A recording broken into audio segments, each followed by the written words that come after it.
Okay, hi everyone. I think we're almost at the finish line with the second to last session. I'm going to try to be fairly brief. I'm going to try not to use my allotted 10 minutes to give Doug a little bit more time, but also to give our discussion a little bit more time.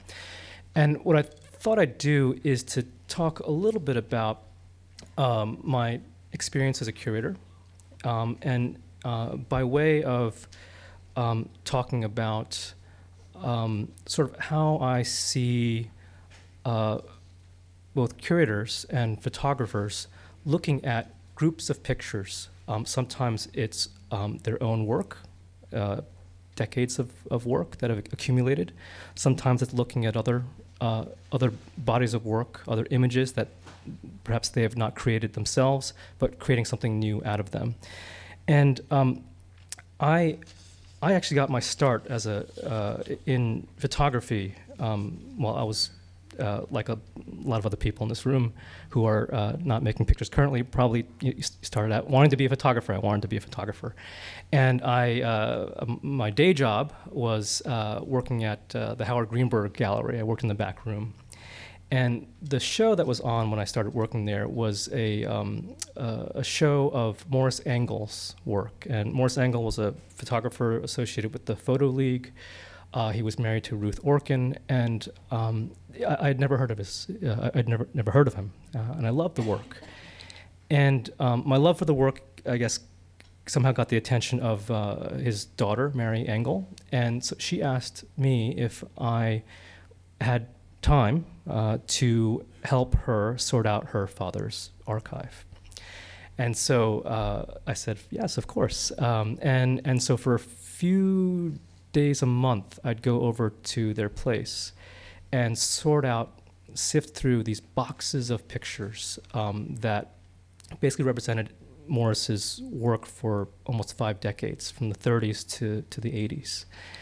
And the boxes were not very well organized. They mixed various series together. They mixed old prints and new prints.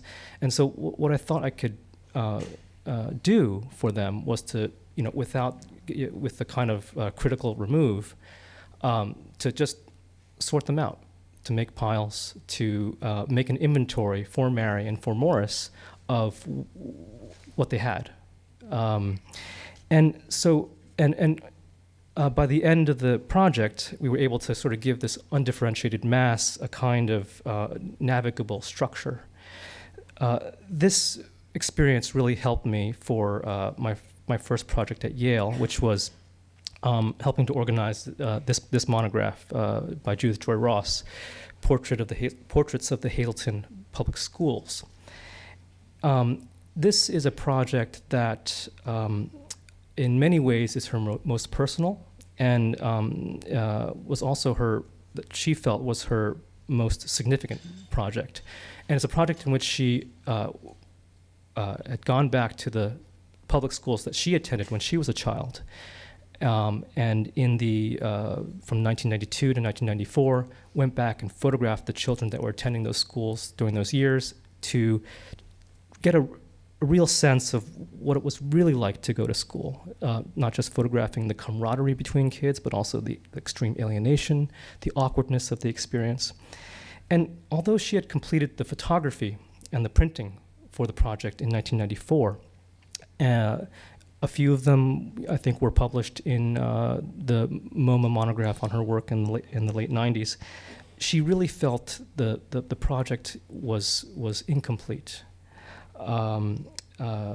She hadn't gotten the opportunity yet to give it a form that she felt reflected the significance of the project. So in 2004, we started working with her to basically give this project a form to help sort of first bring it out into the world, but also to bring the project full circle for Judith.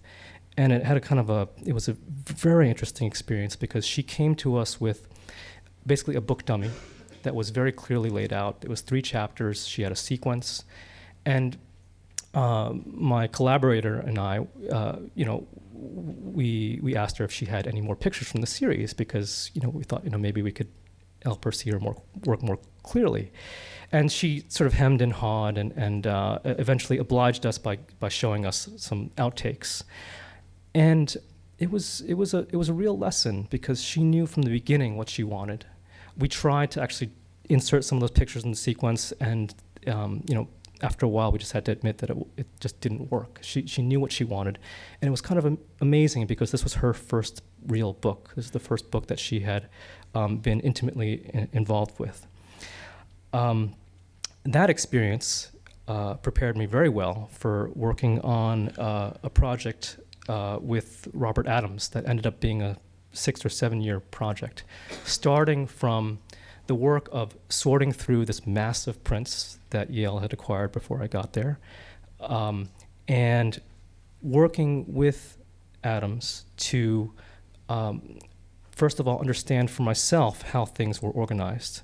Adams's body of work can be very confusing because in the past 10 or 15 years, he's gone and republished or published books that draw from older bodies of work. So if you think about a sort of photographic book artist as you would an author, you almost can't do that in a way because the chronology of his work does not follow the chronology of his publication. So part of what I wanted to do was to sort of sort that out for myself first, and then hopefully sort that out for the larger public interested in his work. And we wanted to do that through publishing, but we also wanted to do it through this large retrospective. And the retrospective took 4 years to edit. And it's not because there were so many pictures to sort through and so many permutations of those pictures that we wanted to sort through. It's because we wanted to make sure that the relationships between pictures were absolutely right. We wanted to sort of put them into a sequence, sit with them for a while, let them wash over us, come to it fresh a month later, see if it still held up, and go back and forth over 4 years. And by the time that our 4 years were up, we were pretty sure that we liked what we did. With Lee Friedlander, we struck a deal with him a few years ago to acquire his archive for Yale. And this is a picture of a couple colleagues of mine and me in Lee's basement studio looking at a box of prints. The box of prints we're looking at is one of hundreds of boxes in this basement. And part of the agreement was that we would acquire his archives, his film, his negatives, his contact sheets, his papers, but also that we would acquire 2,000 prints from his last 20 years of work. So it was kind of a crazy endeavor because I think that we probably looked at 20,000 prints to make that selection. And it was literally, you can sort of see the beginnings of this, we only had 4 days to do it. And so when we were there, we were literally like, okay, we like this one. And we had to, basically just, go on our, make very, very quick decisions. And that forms, in a way, what the Lee Friedlander collection at Yale. And we've been working with him, of course, on books. When Lee says he's working on a project, he means he's working on a book. And in recent years, he's been mining his own archive, his own body of work, and mixing it in with, mixing old pictures with new pictures to create these large, almost panoramic sequences of his career, but also of this sort of swath of American history. And this is really the first of several that we're going to be putting out. All of this activity has gotten me to think a lot about what it means for an artist to make something, to make a container for something that's really true to his or her work. How do you find the form that's appropriate? And if we just go back, a very simple example is the 1938 edition of Walker Evans' American Photographs, which was printed in this very kind of crude letterpress printing. If you look at in my view, if you look at this book, compared to this new edition that's just come out, which is also just clear, beautiful, I actually much prefer this one. There's something about it that is of the time, but also retains the sort of crispness, the coolness, the detachedness of Evans's body of work.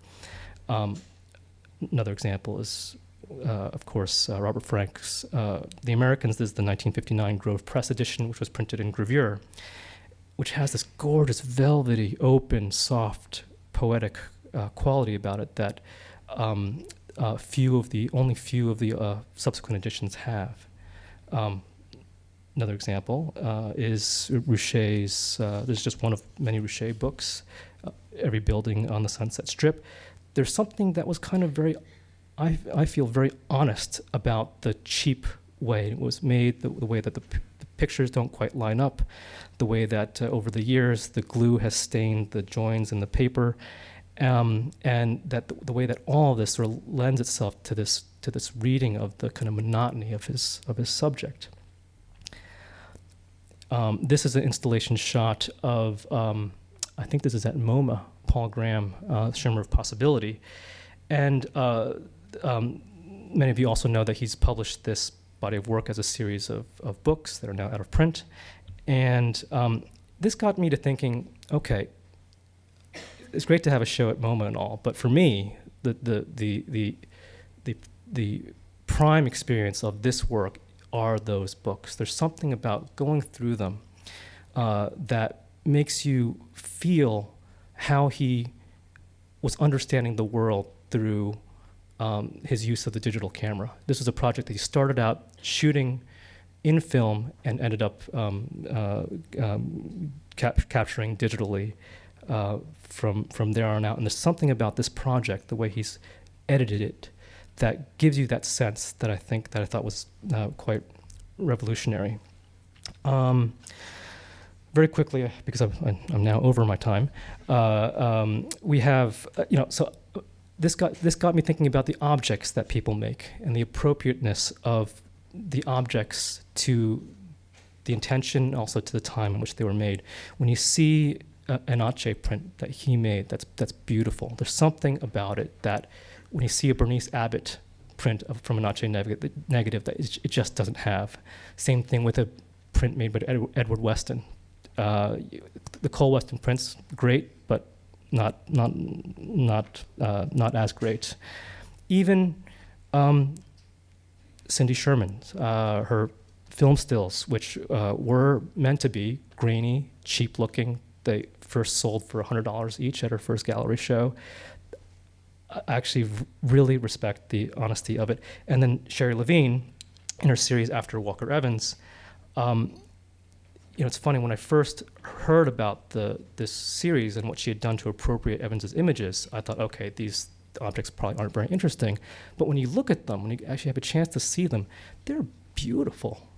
They're actually very, they're a paradox, because they almost seem to have they almost seem to pay homage, in a sense, to these objects that Evans himself made. I just wanted to end my talk by reading a quote by Hans Peter Feldman, and this might be a little bit of a departure, but let me see here. Okay, which I think is hopefully will lead into what Doug's going to talk about. So this is a letter he wrote to, I guess, a publisher. Dear blank, thank you very much for your letter, from which I learned how you make books of such high quality. But I'm afraid that this is not what I have in mind. Let me give you some thoughts and how I think about my art. I was very much impressed by the Dadaists, the Situationists, Fluxists, the Vienna Actionists, and so on. I learned book and magazine making from the Amsterdam provosts. What they all had in common is that art is an event, an impression, a feeling, and more. It's never really the object. Like in music, the piano is not the music. It is only a tool. I have two ways to express my art. On one side, I do exhibitions, and on the other side, I do magazines and books. Both have the same importance to me.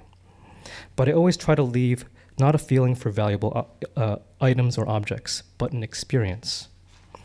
That's why I put pictures and photographs with pins on the walls of a museum, not with a frame, and that's why I write the titles of my works by hand below the work on the wall. I do not want to be recognized by material, but by ideas. I even show by purpose bad works in shows, leave trash in corners, and make mistakes in books. So I hope you can understand why I could not let a designer do my book. Specifically, if it is a very good one, he would not accept that I would want to have pictures not printed straight, empty pages, and photocopies as the base for scans, and so on. So just leave that as sort of food for thought. Doug?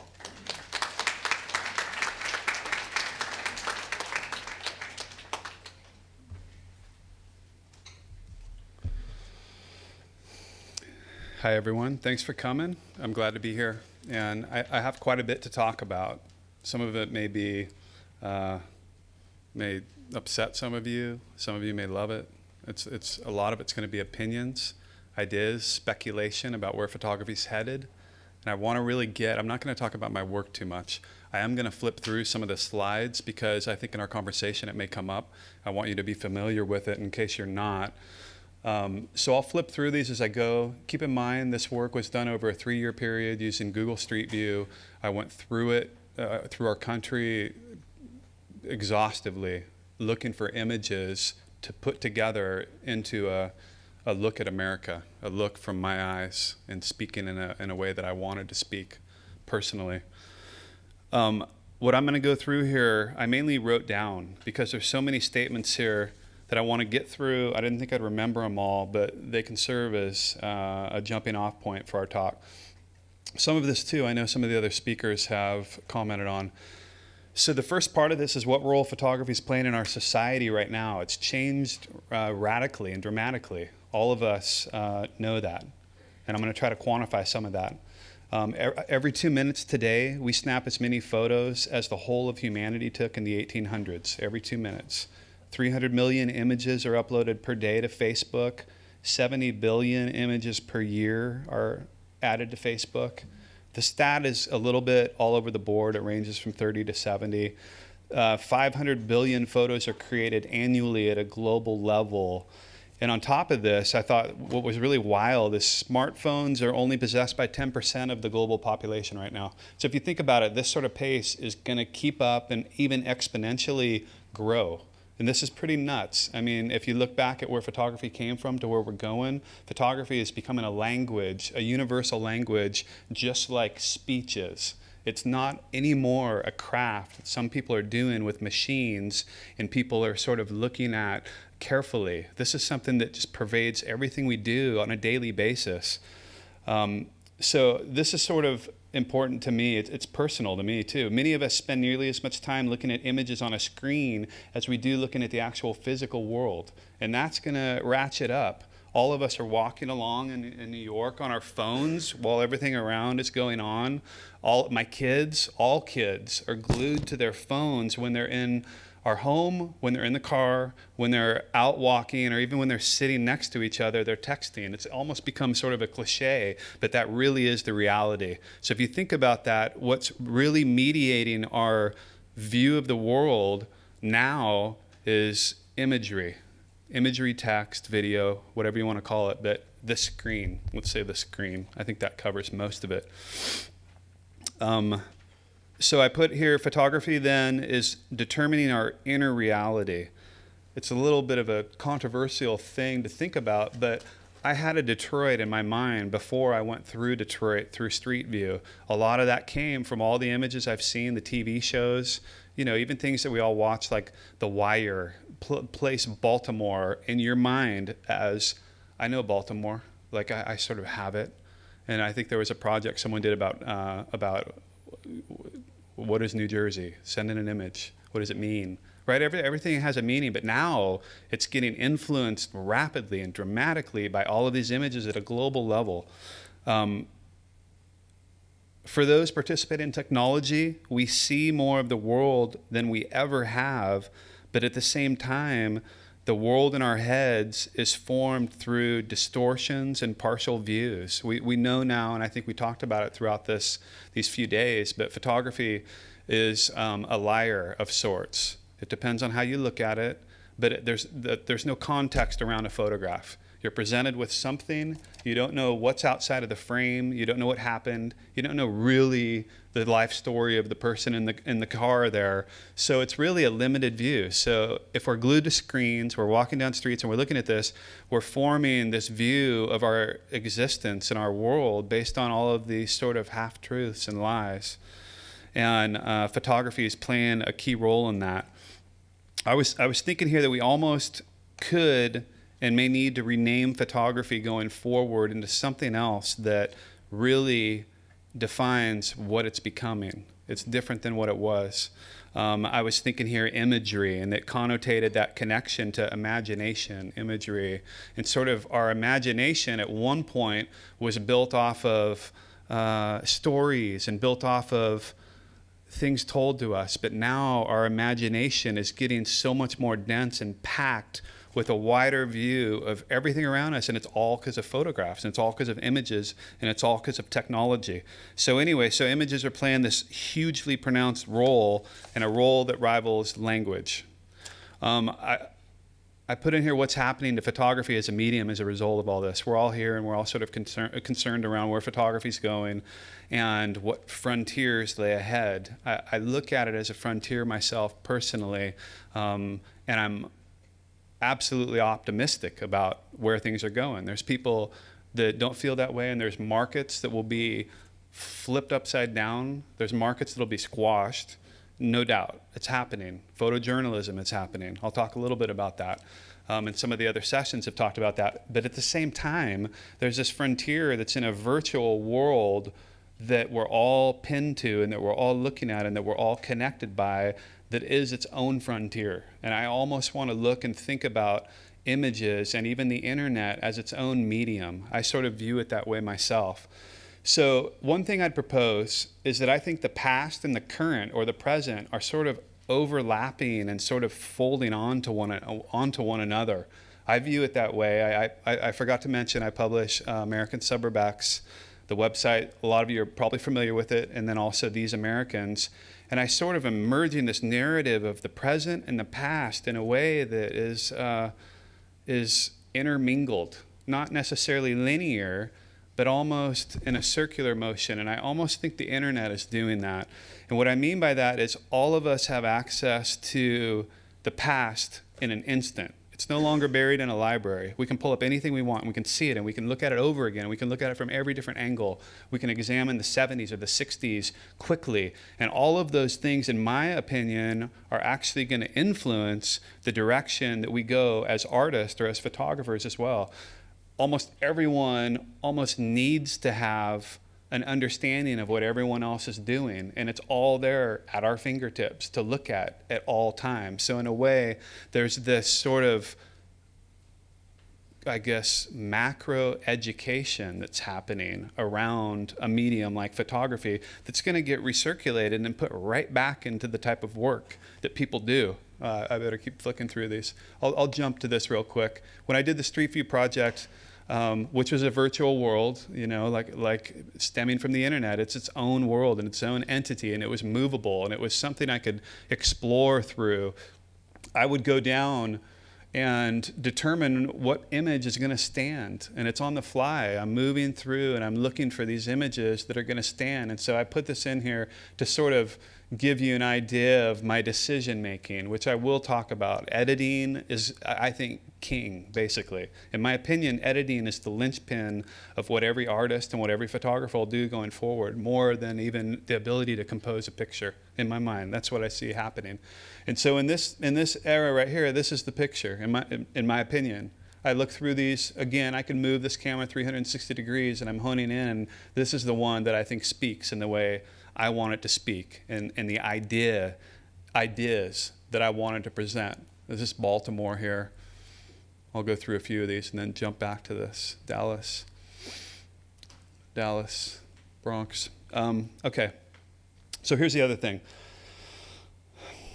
I think we may be seeing a fetishization or a ramping up, or maybe it's even an elimination. It's a weird arena of nostalgia and our view of the past, because it's so accessible for all of us in an instant. I think it's speeding up somehow. So I tend to fetishize 70s photography of LA. If I can find anything in LA in the 70s that's gritty and has this certain mystical notion that I have in my head of LA, of Bukowski and all of this, I go nuts over it as much as anything anyone's doing today. And so there's this revival and almost like a more special treatment of the past and of objects and of photographs that were from back then. Now, there's not really a line of demarcation happening, but there is a lineage. But I think because of the mass amounts of imagery that are coming ahead, that it's making us sort of view the past even in a more pronounced form of nostalgia, around photography, I mean, and art and so forth. This is hard to answer. It's speculation, right? I put in here, what about working methods and approach going forward? Here's what I put in here. The archive, internet and physical, the edit, the reuse, the remixing of information is as much the future as new and incrementally authored photographs. It's already occurred. Prince, Levine, people have done it, but it's simply going to be taken to levels that have never been seen before. And I think it can't help but be. If we're putting 500 billion images out there into existence, if you look at something like Tumblr, it almost gets to who cares who the author is. These images are just they're just moved around like vapor. And so you get this overload of imagery, and clearly that's going to be a medium unto its own, is this sort of reinterpretation. And I think tying into what was said earlier, I think the next era, it's as much about ideas as it is about pretty pictures. Anyone can make a pretty picture. Anyone, and I say pretty loosely, obviously, I don't mean just a sunset. But anyone can make a good picture. Everyone has the equipment. Everyone has a camera that's powerful enough. It's not like it's a special group of people that are working like master craftsmen and can go make these pictures that no one else can do, and everyone goes, oh, you know, this era is shifting. It's going away from that. And so what I think will happen is the ideas and the construct that people put around the use of images, whether they're their own or other people's images, or maybe even a hybrid, I think these ideas and a framework is going to be as important as the images themselves. I think in the past that was true to a certain degree, but I think it's more pronounced now. Okay, so I talked about the archive. Okay, I jotted down some words, and these are so relevant to me and how I work, how I plan to work. Appropriation, alteration, narration, recontextualization, reimagination, reinvigoration, rejuvenation, using what exists to say something entirely new. It doesn't erase photographs that we produce ourselves, but our photographs are out there mixed in with 500 billion other photographs, and it's about how we use these things and how we arrange them and how we manipulate them, or how we reuse them without manipulating them. That is a whole territory to come that is going to probably take up the next century in my eyes. I put here lo-fi quality. Oh, okay. Our tastes and habits towards images are changing, and in that shift comes a distinct and rapidly growing ability to look outside and appreciate or even favor poor quality or lo-fi or anti-HD imagery. I feel that the purity of HD is a given.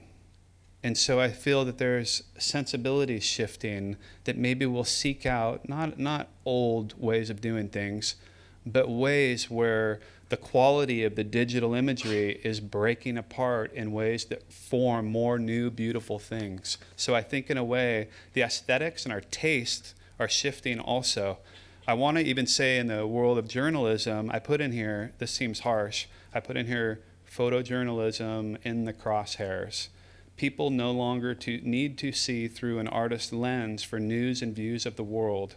I'd prefer, personally, rather than look through a Magnum photographer's eye, I'd rather look through 10 people with their own phones pinned on what's happening, and maybe have someone edit those into some sort of formation, or maybe even skip the editing process, maybe even have people uploading their own images right from the front lines in a way that is unaltered, and let me look through them and sort of get this narrative, or video content or anything. So in a way, I think our sensibilities and our tastes are changing. I think especially the kids in this next generation are used to lo-fi images or HD, and they could care less either way. This has to do with journalism and the media. Okay, and I put the paradox. Never has photography been so technically easy, and yet never has it been so difficult. In my eyes, that is the case. I put in here, going forward, ideas are as important as images for photographers doing work as art. Compelling images alone are not enough. And then I put in here, I want to clarify some of this. I put in here, I don't simply mean placing concept over aesthetics. There plenty that's been done. That's nothing new. Concept, aesthetics, conceptual art is founded on that. And I don't simply mean gimmicks or ideas over substance. I don't just simply mean constant cleverness, like, just for clever sake or technology's sake. I think it's a hybrid, and I put here a framework. And what I mean by that, I don't even necessarily mean a project.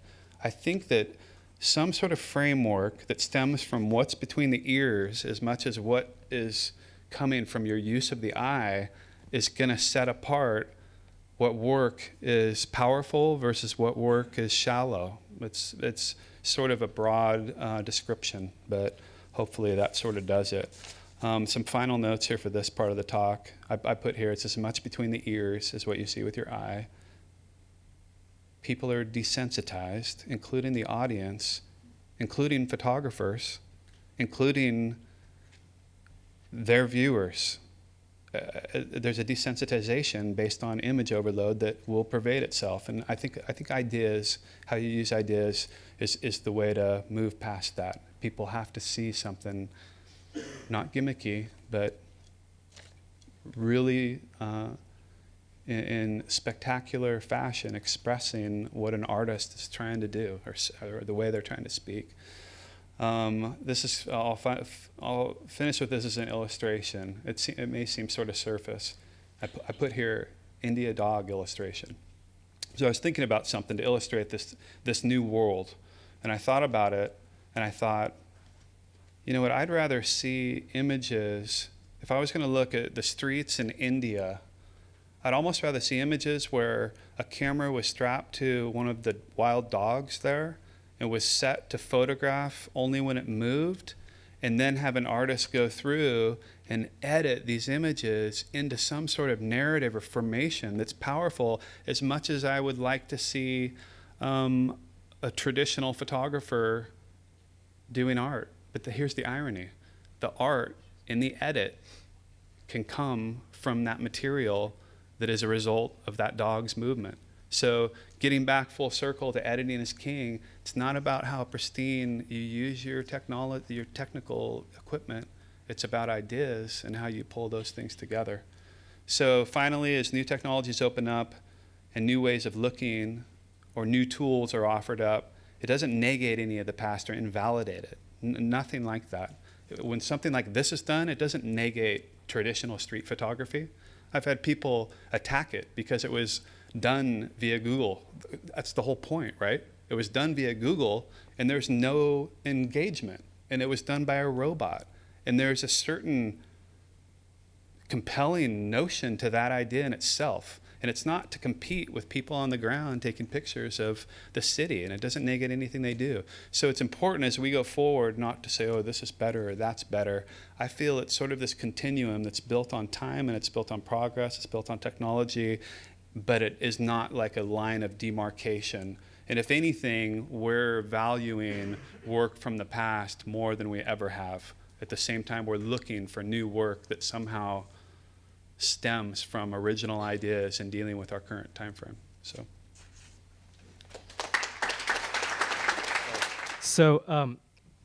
Doug, that was really interesting to hear you talk about your role as an artist, really as an editor, and I guess we almost share that because I see that as a kind of central function of what I do as a curator. I'm interested in seeing your work as a kind of as an expression of a kind of new vernacular image that's being created by, in this case, by Google Street View. And when I first saw your work, it was actually online. There were actually spreads of your first, limited edition book, and I was like, this looks very interesting, and I'm curious because I also deal with not just ideas but also objects. I'm curious how you have thought about the final form for this work, because when I first saw them, it looked like almost like a indigo printed book, like almost like a blurb-like book, and it had a kind of a cheap, accessible quality to it, and I really kind of liked that about them. But then I later found out that these were not screen grabs as I thought they were. You actually photographed. You found your view, and then you photographed your screen with a digital camera, and that's the file you use to work with to make your final prints. Can you talk a little bit about that? Yeah, I was debating that when I started this. I was trying to picture the form it would take as an object, and I also was setting parameters for myself, and I was sort of finding my way initially when I first launched this. And I decided pretty early on that I wanted to print the work.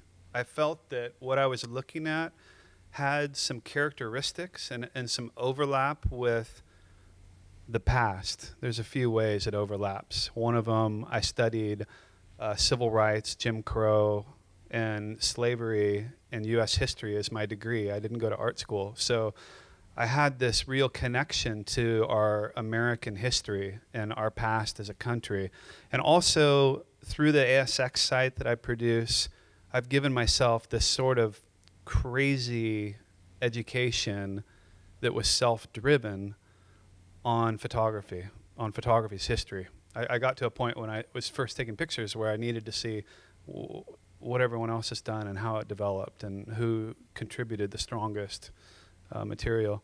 So I decided to do this work as a sort of, I guess, a parallel to the FSA project, or a parallel to how Frank did the Americans, and I definitely favored color that was prevalent in our country, Eggleston, Shore, these guys. But I felt that the print was the most appropriate way of showing the work. So for the first month, I just printed. I shot the screen, I printed, and I decided, do these lo-fi images work as objects? Do they work in the same way photographs that are pristine work? And I decided that they did. I thought that in the flaws and in the brokenness, there was an elevation of the poetry. And maybe it wasn't pure reality because it's mediated through my choices. How much do we know other than what's in front of our eyes when it's a robotic car that took the images, and people typically don't even know they're being photographed? But I decided I'd print it. I decided this is going to be the form. And so I decided that I didn't want to be restricted, or I didn't want to have a screenshot break down and further. I liked this view that I was looking at. And so I photographed the screen on a tripod into a big digital image. And after I worked that all out and test printed and determined that it could hold up even at large scale, then I immersed myself into it headlong, and over a 3-year period, probably made, I guess I should actually count them so I can be accurate. I'm guessing I made probably 10,000 images.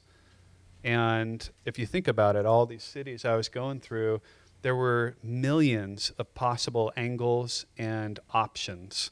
If you've been through Street View, it's fluid even though it's frozen. It's like the world of that movie, The Matrix, where it's like stop motion, but you can still move. And so it had a weird hybrid notion of street photography. I felt like I was framing these scenes, and then also total detachment and speaking to a changing world, and the fact that I can sit here in a dark room out in a suburb, crossing the country and exploring these cities granularly.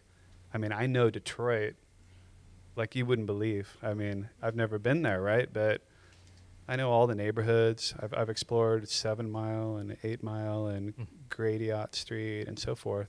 But obviously, it's not the same as being there. You sort of have a disconnection, right? But then again, this work was about that disconnection as much as it was about traditional street photography. The whole point was it was subverting it in a way. In a way, there's no way to know anything, and you're only an outsider. Even the height of the camera affirmed that.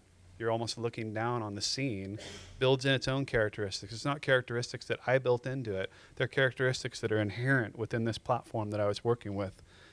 In my eyes, I obviously, by this sort of a long-winded answer, you can tell I don't have any problem talking.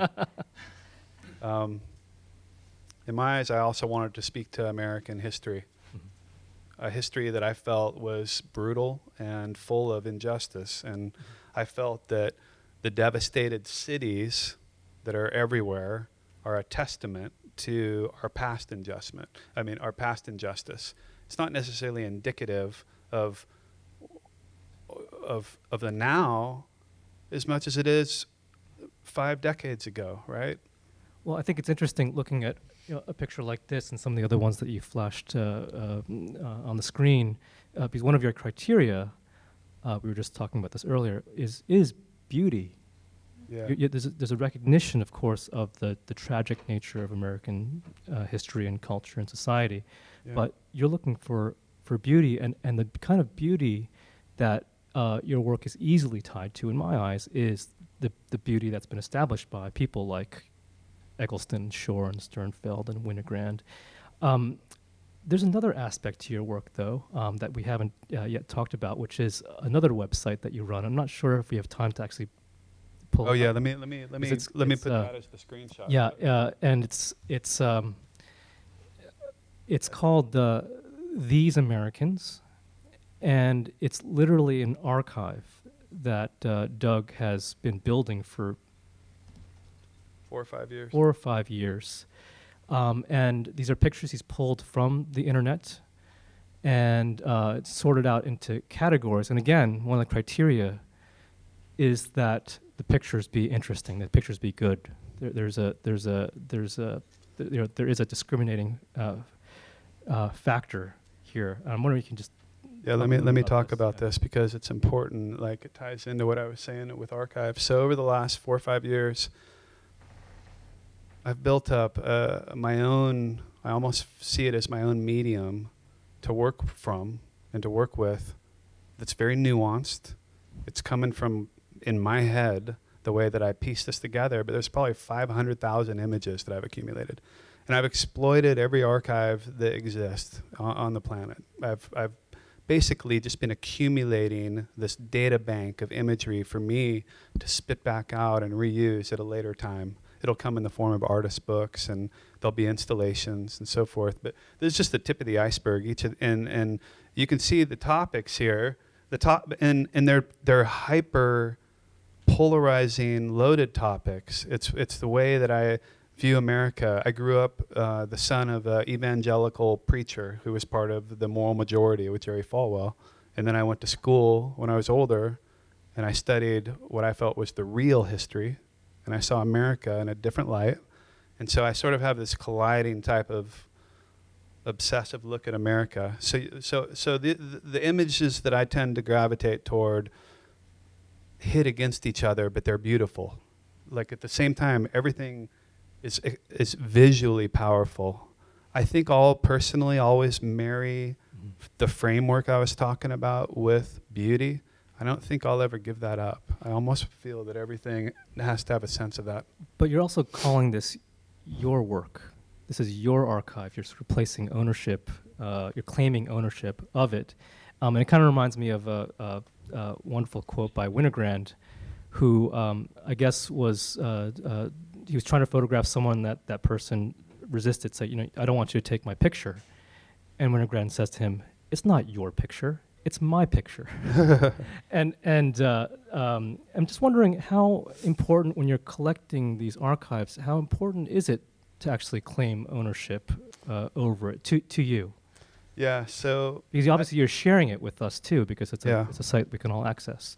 Yeah, it's so here's how I'd probably view it, and I could also over time evolve this position too. I think it's also indicative of this new frontier that we're dealing with and that courts will never be able to keep up with at all. Like over the coming decades, there's just no way. We're shifting into territory where authorship, reauthorship, and all of those things are constantly going to be expanding and shifting. So anyway, in this view, I view this as just material.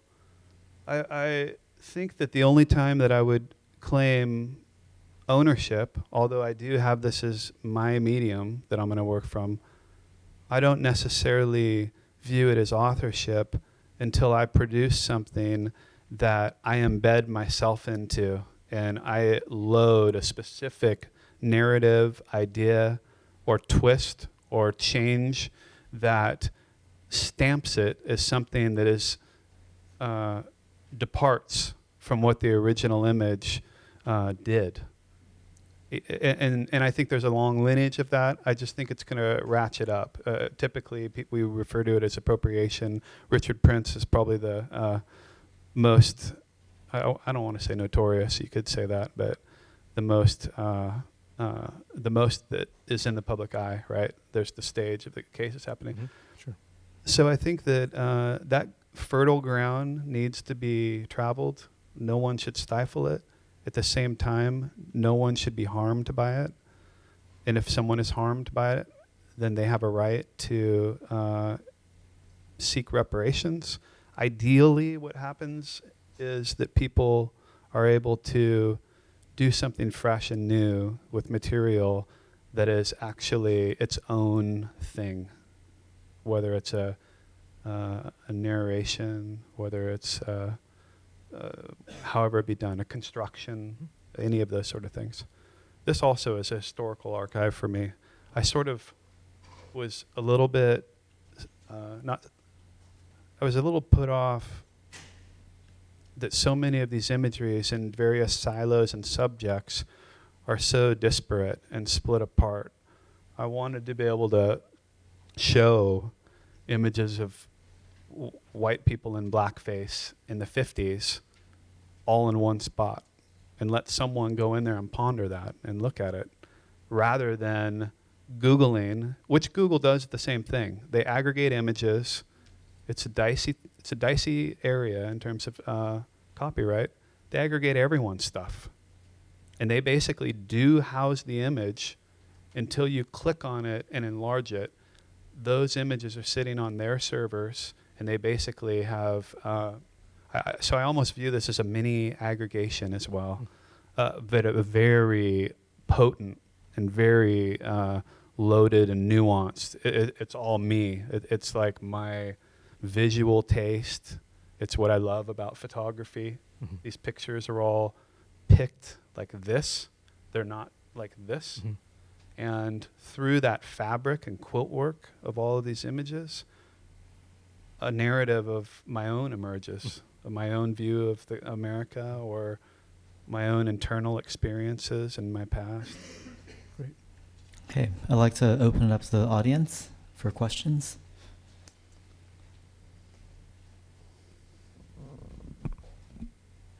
We can just keep talking. We've got, yeah.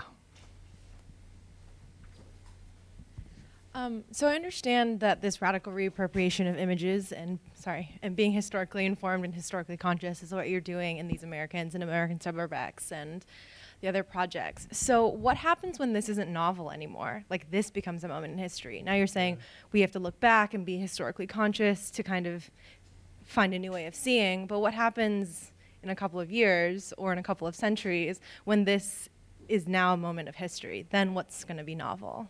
Well, I don't know if I'd look at it as novel. So usually if you look at something as novel, it's almost fleeting. I think by the whole dynamic of the way our culture and our technology is shifting, it's more of a change in paradigm in terms of what's happening. It may be novel to do appropriation prior to our culture, but some other shift will happen a couple centuries out. But I think that art will embody the times, and I think that it should serve as a reflection of what's happening out in the world. And what's happening out in the world is this madness of imagery that is being repurposed and flying everywhere, and archives are building and being created that are mind-boggling in terms of the access and also in terms of the pure volume. So I just see art as flowing with the times, embodying the times, and certainly there are changes to come that could shift art or photography in a totally different direction too. Definitely, it should just match the times, almost be a reflection of the times, right? Do you have any idea as to what those changes would be? Like Oh man, next? no, I can't. Well, shoot, I can't see any sign of the production of pictures slowing down. That's for sure. So we're, if anything, going to be doing 5 trillion images a year being created in some decades ahead, and that's not going to be slowing down. I don't necessarily know what the implications of that are in terms of photography as an art form or a medium or an artist, but I'm sure that artists will be working from that reality, a different world than Frank or Walker Evans was working from. But in some ways, cultural, political, a similar world. Technologically, radically different. Habit-wise, radically different. But I think the art will follow the times and should spit back out. Yeah. I think along those lines, I think you have I can't see you behind the pillar. I think you actually raised an interesting point in that I think part of my job is when we forming a collection, permanent collection for the museum, we're not just looking for work that has freshness. We're looking for work that will stand the test of time, that will have its own way of speaking to audiences 50 or 100 years from now. And so we're hoping that the objects that we acquire convey something about the time time in which it was made, but also retain a kind of remnant of that freshness beyond its geographical or temporal context. And I think I'd like to say 25, 50 years from now, we'll look at the pictures from a New American picture and see them as a kind of artifact of 2010. They will have a sort of dated look to them. Who knows if this lo-fi aesthetic that Doug is mining right now is going to actually improve or change. My guess is that it will, because there's going to always be this hunger for higher and higher resolution images. So I do think that when you look at Robert Frank, it looks like work from the 50s. When you look at I don't know, Joel Sternfeld, it looks like it's from the 80s. I think Doug's work has a 2010 look to it, and it'll be interesting to see how that plays out. I think we're running out of time, but I think there'll be some time in between the next session so that if you do have questions, you can speak to Doug and Josh individually. But I want to thank Josh and Doug for interesting dialogue. Thank you so much. Yeah, you're welcome.